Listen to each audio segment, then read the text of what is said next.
Hey,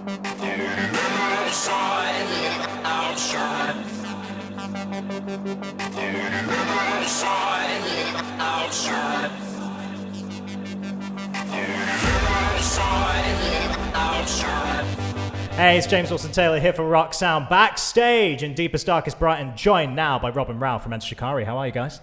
Smashing. We're awesome. It's not deepest, darkest. It's bright as all hell in here. Brightest Brighton imaginable. But no, it's beautiful. And I want to start with why you're here, of course. Intimate gig today for a very, very good cause. I know you guys actually went out to the Nordoff Robbins Centre, didn't you, the other day? Talk to me about that experience, because what an amazing charity they are. So great. Yeah, it's great. It's really nice. It was nice to go down there and actually like see the workings of it, because sometimes when you do charity stuff, you sort of know it's for a good cause, and yeah, this is good, but like you don't really see like what where the money's going to and what happens. So yeah, it's this amazing, beautiful old building in Kentish Town that me and Rob went down to, and they have some absolutely incredibly talented music therapists there who have to work with what really surprised us is the real range of like issues that people go there have to deal with. And so the therapists are incredibly sort of just adaptable, I think, and just have to really work with the different kind of stuff. So yeah, it was very impressive, and we got involved in a few little sessions and had a jam. Had a couple of jams. Yeah. Nice, it was good. Really got involved. Yeah, that's really so enjoyed amazing. Yeah, what a wonderful experience. And yeah, a great cause again here in Brighton, raising money for that. It's going to be a fantastic show tonight. Other big news from you this week, though, of course, celebrating 1 year of the Spark. So I want to talk a few things about that. Let's start off with, how do you look back on the last year? How's it all gone for you? Favorite highlight moments of this campaign?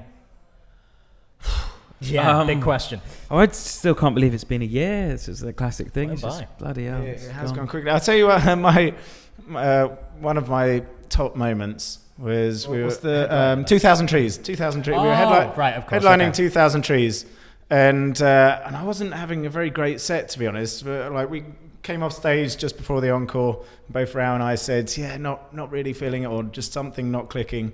And then Rou had to rush off. I think you were going for a piss or something. Blister, so I was putting blister plasters on. Putting a blister plaster on. What a time to get. But I'd already told our crew to start play on the track, so the track had started running. I didn't realise he'd run off. God. So me, Chris, and Rory go on the stage, like ready to crack in with the first song of the encore. And Rou was nowhere to be seen, and I was looking around. It's like, I don't think he's going to make it. And he comes in on the first beat of the bar, and just like I could hear the countdown, the click come in, and like out of nowhere, he just sprints across the stage and grabs the mic perfectly on time to hit that first note. And I just, almost like it's planned. It was like it was planned. It just blew my mind. That's so and good. I went from a sort of a 3.5, 4 to like a 10. It was like that really made my summer. Excellent. Now, a highlight for you as well, Rou, or any other moments you're looking back on? Oh God, I mean, the whole of the UK tour was incredible. Just doing such ridiculously big venues, and the set that we did took so much planning, and all the production and stuff. It felt so good to see it all come together. I have a lot of good memories from that tour.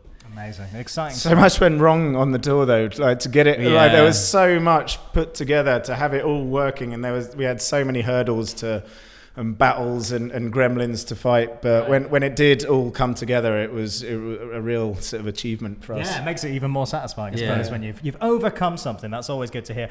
So this is how you're celebrating, I suppose. First of all, the second lyric book from you with these essays and talking about, the inspirations behind the songs. First of all, do you think that's going to be a recurring theme now? This is the second one. Are we going to see more moving forward? Are you going to go back even further, maybe? I feel like I sort of dug my own grave, haven't I? I You've have to opened the do door. this now. This is it. At least, I mean, the first one, Dear Future Historians, was like, effectively everything we've ever released, and like having to do an essay for. I didn't do every song, but pretty much like 90% of our material. So that was an ordeal. That was literally writing a book. Whereas this, it was just an album's worth of material. So managed to get this one done in a few months. You can make it easy for yourself and just write really shit lyrics that are shallow and don't mean anything, and then the book will come really spell easily. everything out, so it's just like a post-it note at the end. It'll be absolutely fine. But then following that as well, of course, this massive tour, your biggest ever or longest ever UK tour coming up. Unbelievable. Where are you most looking forward to playing? I know that's such a basic question, but it does feel like you are playing everywhere in this country over the next year or so. Where haven't you been before, I should say, I suppose? Where haven't you been that you're going to be checking out? There were a few places I was like, oh, it'd be interesting to go there because we've never played there. And then the guys were like, yeah, we have. Don't you remember 2006? Right. So I think we played everywhere on the tour. Played all like, of them. Wow. Like even Llandudno and Llandudno, Frome, Hull, and it would have been a long time ago. Yeah, absolutely. I do remember the last time we played Frome, the Cheese and Grain. In what venue though? Is that the venue? I think that's the one. That's the infamous one. That's where Foo Fighters popped up a couple of years ago. Wasn't Really? it? Everything. Yeah. All the surprise. I remember that. Yeah, and the backstage, as it were, is basically just the room behind the stage, like that they keep all their junk and shit. And there was a list of like a calendar up, and it had like the knitting show and the arts and crafts show, and then Enter Shikari, and then it just stuck out like a sore thumb. They go hand in hand, I think. A knitting show and a Shikari gig. I think that works very well. Really. And speaking of all these tours and live shows, what you've been, I know you've been doing it a while, but it feels like the Shikari sound system stuff has kind of been growing and developing over time. Do you feel like that kind of experience plays into the live show more? Like obviously it's a completely different vibe to an extent. So do you feel that there's anything you've learned from doing those shows that you think, maybe that's a vibe we can bring into our main show more? There's always been a lot of electronic music in our live shows, and I mean, back in the day, Rou used to play sort of what do you call it, interludes that were just purely electronic. Yeah, sure. And it was sort of turned into a little rave for a while. So we've kind of been blending that into our sets for years now, and not quite often we'll play some of the remixed Shikari songs live, which is always fun, just to sort of liven things up. Well, not liven things up, but sort of refresh songs that we've been playing for a long time, or something that the audience hasn't heard 100 times. I mean, that's got to be a nice thing for you guys as well. Obviously, no one knows your songs better than you do. Being able to go and refresh it in that way, that's got to be an amazing feeling, really, hasn't it? Yeah, going back, exploring a bit. Brings new life to it. Well, exactly. Yeah, that's the way forward. We should talk about new music. Is it too early to talk about new music, first of all? I mean, we're 1 year on from the album. Have you thought about what comes next yet?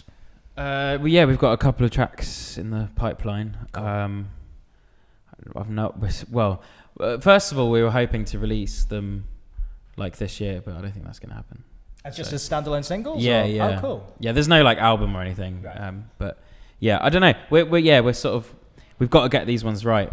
Not that we haven't got songs right before, but these are sort of, I feel like the Spark was very much like sort of a crossroads, and it's like taken us in a sort of slightly new direction. We feel like a bit of a we've been freshened, a new band almost, right. And so it's like these follow-up tracks are really important. So that's exciting. Do you think maybe around the tour time then might we see one drop out of nowhere? We might play one. Whether we'll release, I don't think we'll release anything, but still be exciting though. It's exciting to hear for sure. And I did want to ask you as well. I mean, you guys are so brilliantly outspoken's not the word, vocal about your political beliefs, which is fantastic, and we all kind of really support it.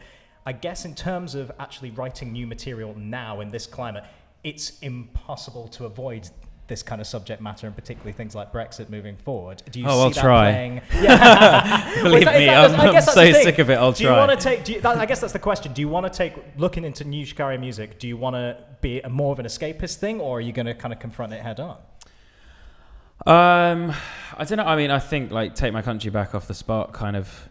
I can't add too much. Yeah, is that a definitive statement? Nothing's changed. My views on Brexit haven't changed. So it's I think, I don't know. Again, it's too early really, but I presume that there'll be other things to talk about by the time we actually get these songs in a place where we'll be doing vocals on them. There'll be other things to talk about for sure. Christ, but that is the nice thing that I did want to finish on, is the fact that your fandom in particular seemed to have really kind of got together in terms of that sentiment, and they kind of support each other and discuss it even within the fandom. I mean, that's got to be an amazing thing to see, really, right?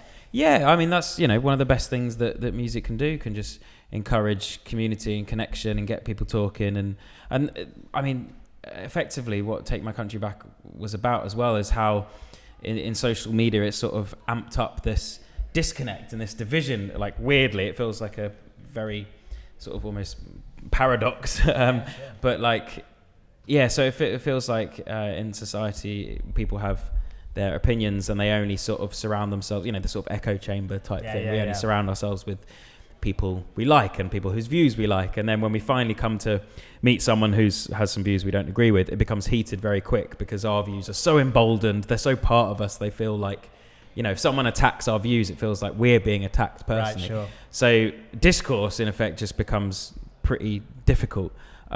So I think that's one thing that we try and, or one sort of almost sideline that we try and do with music, is just get people discussing and hopefully in a civilized manner. It does seem very civilized among the fandom, which is lovely to see. Right, yeah. No, cool. It's really, really nice to see how it's developed. Guys, best of luck with the show tonight. Looking forward to seeing it, and looking forward to seeing you guys playing literally everywhere in the UK over the next year. All right, really good to chat to you guys. Thank you, mate. Cheers.